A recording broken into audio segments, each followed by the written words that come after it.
You finish the final project. You clear out the inbox. You sit on the couch to rest. And instead of a sense of relief, your chest tightens. A wave of inexplicable dread washes over you. Your heart starts racing, and the quiet of the room feels heavy. You find yourself standing back up to fold laundry or check emails, anything to escape the physical discomfort of sitting still.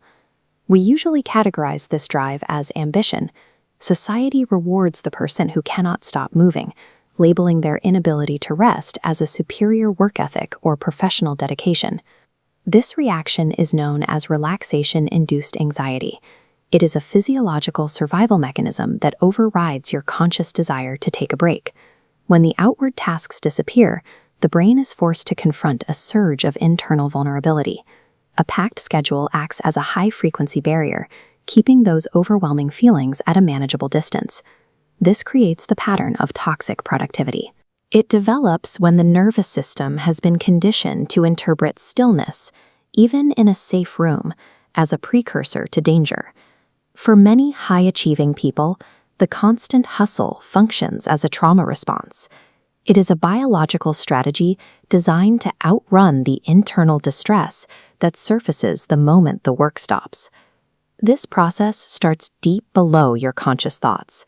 Your body is equipped with a biological alarm system that scans your environment long before your mind realizes what is happening.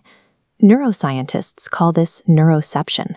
It is a subconscious threat detection program that monitors subtle cues in your surroundings, like a tone of voice or the stillness of a room, to decide if you are safe.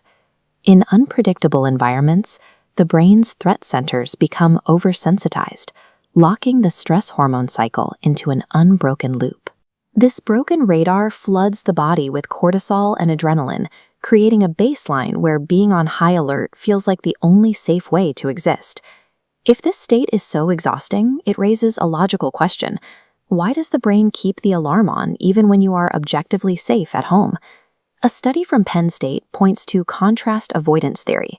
It suggests the brain deliberately generates anxiety to prevent a contrast effect, the emotional shock of being caught off guard by a sudden threat while you are in a relaxed state.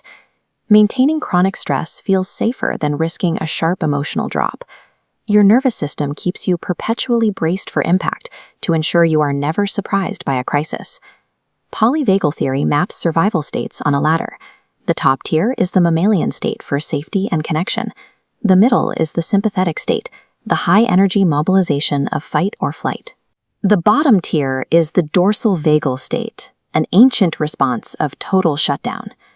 For those with a broken alarm system, the safe top tier feels completely inaccessible. Meanwhile, the bottom tier of shutdown feels like a physiological death. This creates a condition called freeze-based productivity. Your hyper-busyness is actually a high-speed freeze state, used to keep you trapped in the middle tier to avoid the collapse waiting at the bottom. This relentless productivity is an attempt to outrun a total physiological shutdown. This is why simply telling yourself to calm down rarely works. Your logic is trying to fight a war that is being waged in your anatomy. This diagram illustrates bottom-up processing. Roughly 80% of the information in the vagus nerve flows upward from the body's organs to the brain, not the other way around. The conscious, logical part of the brain is trying to send a calm signal downward, but it is instantly overwhelmed by the massive upward flow of physical threat data. Because the alarm system lives in the body, you have to bypass logical thought and speak directly to the physical nervous system to end the threat. Somatic experiencing is a clinical approach to this override. It uses physical cues to reset the alarm, acknowledging that for an overactive nervous system, deep stillness can feel like a threat. Practices like vagal toning use micro-pauses and extended exhales to physically signal safety to the brain. Over time, these exercises prove stillness is survivable. The ability to relax is a physiological state that must be practiced and earned back.